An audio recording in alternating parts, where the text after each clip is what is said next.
کہ جو ہم گناہ کرتے ہیں اس کی دو قسمیں ہیں. کچھ گناہ وہ ہیں جن کا تعلق صرف اللہ سے ہے, اللہ جب چاہے معاف فرمائے. شراب پیا, زنا کیا, غلط کاریاں کیا, یہ سارے گناہ وہ ہیں جس کی معافی اللہ سے ڈائریکٹ کی لی جائے. اس کو کہتے ہیں حقوق اللہ, جب چاہے اپنے بندوں کو معاف فرما دے. لیکن کچھ گناہ ایسے ہیں جن کا تعلق بندوں سے ہے. کسی کا مال ہڑپ لیا ہے, حصہ دبا لیا ہے, کسی کو گالی دیا ہے, کسی کو مارا ہے, یہ سارے وہ گناہ ہیں جن کا تعلق بندوں سے ہے. ان کو حقوق العباد کہا جاتا ہے. اور یہ گناہ زیادہ ڈینجر ہے, کیونکہ حدیث پاک میں ہے اللہ سے متعلق جو گناہ ہے وہ رب تعالیٰ جب چاہے معاف فرمائے. لیکن جو بندوں سے ریلیٹڈ ہے, اللہ فرماتا ہے جب تک بندہ بندے کو معاف نہیں کرتا اللہ نہیں معاف فرمائے گا. حضور پاک صلی اللہ تعالیٰ علیہ وسلم نے صحابہ سے پوچھا سب سے غریب آدمی کون ہے, تم جانتے ہو؟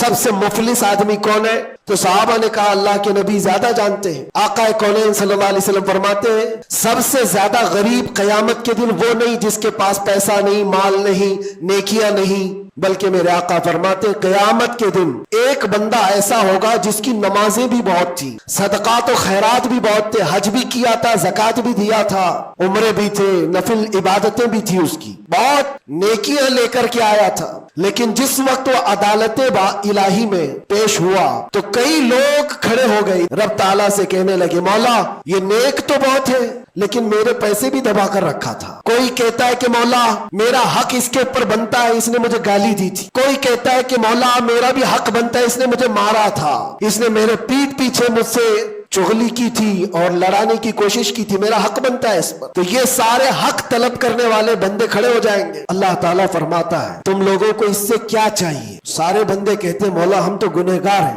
نیکیوں کی کمی ہے, اس کے پاس نیکیاں زیادہ ہے, اس کی نیکیاں ہمیں دلا دے. اللہ فرشتوں کو حکم دیتا ہے اس کے پاس جتنی نیکیاں ہیں وہ ان سب میں تقسیم کرو, جتنوں کا حق اس نے دبا رکھا ہے سب میں اس کی نیکیاں بانٹی جائیں. جب فرشتے اس کی نیکیاں نکال کر تقسیم کر رہے تھے, نیکیاں اس کی پوری ختم ہو گئی, حقداروں کا بھی حق پورا ہوا نہیں, کچھ اور بھی باقی رہ گئے تھے. وہ کہنے لگے مولا ہمارا بھی حق ہے اس کے اوپر, ہمارا بھی اس نے مال رکھا ہے. اللہ تعالیٰ فرماتا ہے اب اس کے پاس تو نیکیاں پوری ختم ہو گئی, تم چاہتے کیا ہو؟ وہ گنہگار تھے, وہ کہتے مولا ہم یہ چاہتے کہ ہمارے گناہ اٹھا کر کے اس پر ڈال دے, ہمارا بوجھ تو کم ہو جائے. حکم ہوگا رب تعالیٰ کا کہ اس کے اوپر ان کا حق بنتا ہے, لہذا ان کے گناہ اٹھا کر کے اس کے اوپر ڈالو. حدیث پاک میں میرے آقا فرماتے ہیں لے کے تو چلا تھا بہت ساری نیکیاں, لیکن وہاں سب بٹ گئی, الٹا دوسروں کے گناہ اپنے سر پر لے لیا اور سیدھے اس کو فرشتے جہنم میں لے کر جاتے ہیں. یہ قیامت کے دن کا